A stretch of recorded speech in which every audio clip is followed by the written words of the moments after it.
Good morning, everybody, and welcome back to Gooseberry Homestead.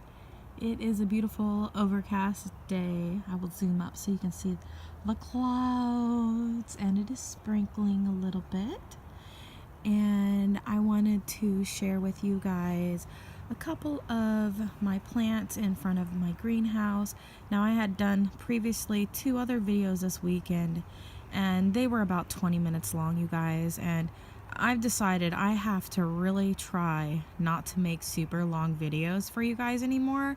And that the thing is you guys, I want to share everything with you like all at once.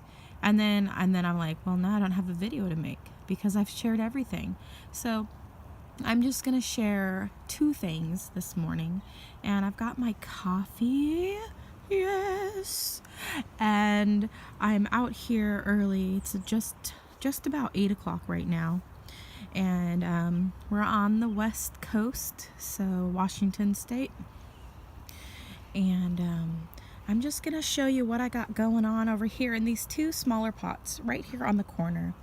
And I'll share my other updates on all my other plants here in the next couple days. Definitely want to share the crandall currant with you and the updates on my other elderberries.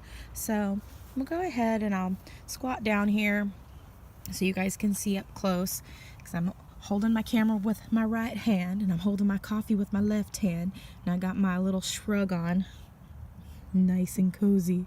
And so I thought I'd go ahead and share a little bit of what's going on here, and this hopefully won't take me 7 minutes. But all right, so in the pot on the left I have my lemon verbena planted. Now, there's a little story here. Originally, in the purple pot that you see to the right, last year I had European elderberry seeds planted in it, and nothing came up. And I was so super disappointed that nothing came up that I figured, well, I'm not going to waste the dirt.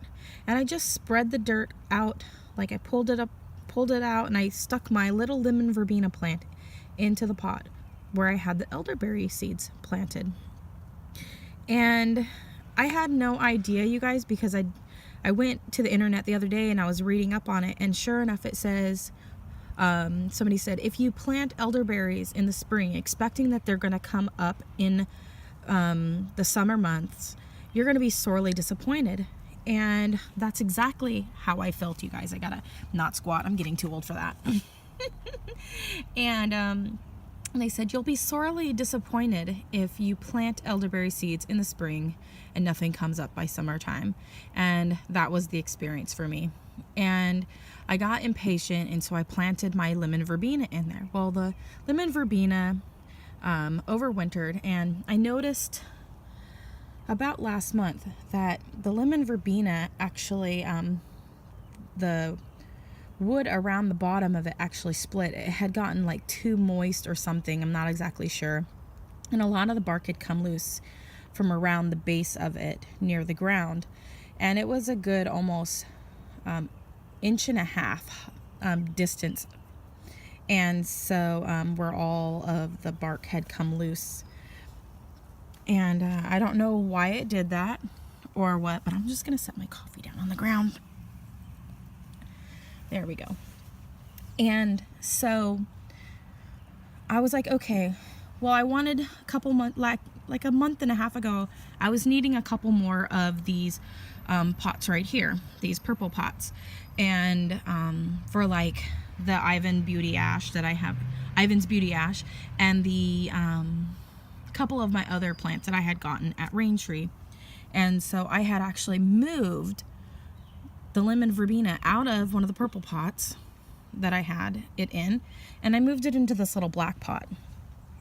Well, after I moved it into the little black pot, I had actually before well, not before I moved it, but my brain's going like 100 miles a minute here. What I did was, when I moved it into this pot here, the black one, I had trimmed off all of the, because this one right here was the leader for the lemon verbena, and it was attached right here, right there. that little stump. And I had stuck a whole bunch of these other ones that you see has green leaves on them and everything, and this one right here is getting green leaves right here, and then some of the other ones as well. I cut those off and I stuck the nodes under the ground, and they rooted instantly, guys. Less than 3 weeks they had roots, okay? And so I just wanted to let you guys know that lemon verbena is a really well rooting plant, and it roots very easy, so you can propagate it really easy. So I plan to do that in the future. So I'm gonna let all these plants grow this year, and I'm gonna let it get really super bushy, you guys. And it did come back from the roots. You see the green right there in the middle, okay? Well, back now I did that. All right, lemon verbena growing good. I had it in the greenhouse, and that gave it a jump start and allowed it to warm up, and it allowed it to start creating the leaves. So that's why the leaves are on now, and I'm so super stoked. And in fact, look at this, you guys. You see that little piece right here? That came from a root that spurred off of the lemon verbena right next to it. You guys, apparently lemon verbena is a spreader, so I'm excited. Yeah. And it will look like this is going to be at least a 7-minute video, so I'm just going to make this video be this video. It might end up being about 10 minutes because I'm still talking. But okay, so with that being said, remember how I had said at the beginning, I had originally planted elderberry seeds. Well, according to the online article that I stumbled upon, they said not only would I be disappointed that nothing came up that summer, but I'd have to wait until the following spring, even though I had already hardened off the seeds beforehand. I still had to wait with them being in the dirt for whatever reason. You guys, check this out. So these came up with the lemon verbena. You see those little green bits in the ground here? There's one here, and one here. And then I'm not sure if that is an elderberry or not. It could be something else. And there was something here, but it's not going to make it. And these are the European elderberry seeds that I had planted. Now, there might be some more European elderberry seeds that sprout in this pot as the season progresses. So I'll be keeping an eye out for that. But that's what we got going on here. And here's the reason why I found out that they're an elderberry. At first I thought that maybe it was the red currants that I had planted. Okay, well, here's what cued me into it being an elderberry. Because in my other elderberry plant, my alesso, which is what this elderberry is right here. This is an alesso sprout, okay? So you guys can kind of see it a little bit better. And for whatever reason, my camera really likes to make the bright greens almost like a white color. But if you can see the leaf shape, let me see if I can zoom out and then zoom in. If that's any better. You can kind of see the leaf shape there. And that's what cued me into the fact that these are actually elderberry seeds over here. As you can see, the leaf shape, the second leaf shape that's coming on, these in fact looks very similar to the alesso elderberry, which is also a European variety. And so I do have a different variety here of elderberry growing, of course, because whenever you grow from seed, because a lot of the times elderberries will mix with another elderberry when they are being pollinated by the bees, you guys. So, and I'll show you my other two elderberries on this side, might as well. So here's my alesso is in the back here, and it's got a bunch of, as you can see, the flowers are developing, they're getting bigger. Same with the thundercloud elderberry that I have. Looking very beautiful, you guys. So when they mix, the bees will mix the flower pollinating between the two, which means the seeds that you get from these two plants are going to be a mixture of an alesso and a thundercloud. And therefore the seeds that you plant, it'll still be an elderberry plant. It just won't be true to the parent. Okay? So it's the same with these here. These are a different variety, and you can tell by the color of the leaves. They're darker here. This one's darker even than even that one. So as you can see, it shows even darker. It's not quite as whited out as these ones with the glare from the clouds and such.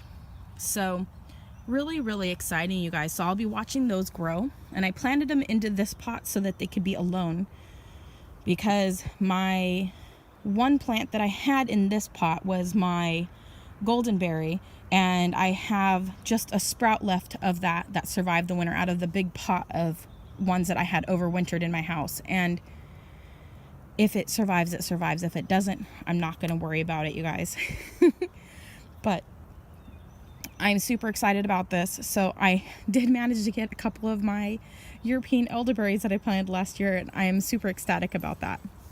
And I'm just going to leave them all in this pot here, and we'll see if I get any more. If I get any more, I'll probably actually separate these ones out on the sides. I'll probably separate some of them out and put them into a little bit smaller container and allow only one of the best growing elderberries to remain in the pot. And then that way I can either sell a couple of the extra ones that I have, because you guys, I'm not going to be needing a ton of elderberries while I'm renting, because I'm going to need to downsize a little bit. But anyways, now my video is starting getting long. Now I know why my videos are like 20 minutes long. But I just wanted to share that with you guys, my experience with the elderberries and the it coming up in my lemon verbena, because, oh, Miss Becky just got a little bit too we got a little bit too excited about or not excited about having no elderberries last year, and I was like, oh, I'm just gonna reuse the dirt. Well, it worked out. So now I wait, and I have some other things that I have planted, and from now on I'm just gonna leave things alone and just allow nature to sometimes just take a little bit longer. Like, I'm noticing some currants that I have planted in my greenhouse. I can stir up the soil a little bit, and I can see the seeds, and I could tell that they're not germinating yet. And I'm like, okay. And now I'm thinking, okay, these might be like the elderberries. They might not produce until next spring. So I'm just gonna leave it be, and then we'll see if we have some red currants next year. And so those were from seeds that I had collected from some fruit that I ate while I was living in Germany. And so they're just a standard red currant, nothing super special. And then my crandall currants on the back of the my greenhouse, and I will share with you guys that for tomorrow's video, because it's doing some fun things, you guys. And that will probably be a really short video compared to this one. But I had to explain this whole situation here with the elderberries and let you guys know what to expect when you plant elderberry seeds. So make sure, you guys, if you plant some in the spring this year, don't give up on them. You're gonna have to leave them in that pot until the following year. Next spring, you should have sprouts popping up. So don't lose heart, okay, you guys? Anyways, thank you so much for watching my videos, you guys. Have a wonderful day. Like, comment, and subscribe, and click that bell button. And like I always say, you guys, I already said it already because I get a little bit ahead of myself, but have a wonderful day. Bye.